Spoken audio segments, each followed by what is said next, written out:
हुकूमत पंजाब ने पाकिस्तान, श्रीलंका और जिम्बाब्वे क्रिकेट सीरीज़ के लिए सिक्योरिटी प्लान तरतीब दे दिया है। महकमा दाखिला ने लाहौर और रावलपिंडी में मैचेस की सिक्योरिटी के लिए आर्मी और रेंजर्स के दस्ते तलब कर लिए हैं।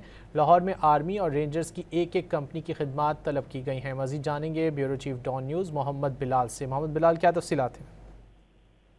देखें, पाकिस्तान में जो है 11 नवंबर से 27 नवंबर तक लाहौर और रावलपिंडी में ये 6 मुल्की क्रिकेट सीरीज जो है वो शेड्यूल है, और इसके लिए महकमा दाखिला पंजाब ने जो है वो सिक्योरिटी का जो प्लान है उसको अब तरतीब दे दिया है। और महकमा दाखिला पंजाब का ये कहना है कि फौज, रेंजर्स और एविएशन के जो है वो सिक्योरिटी जो है उसको यहाँ पे कॉल किया गया है।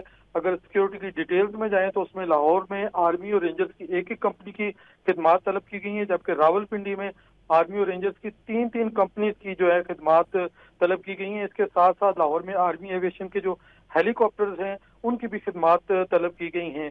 सिक्योरिटी के ये जो तमाम दस्ते हैं ये 8 नवंबर से लेकर 30 नवंबर तक जो है वो सिक्योरिटी की खिदमात के लिए मामूर होंगे। बहुत शुक्रिया मोहम्मद बिलाल इन तफसीलात।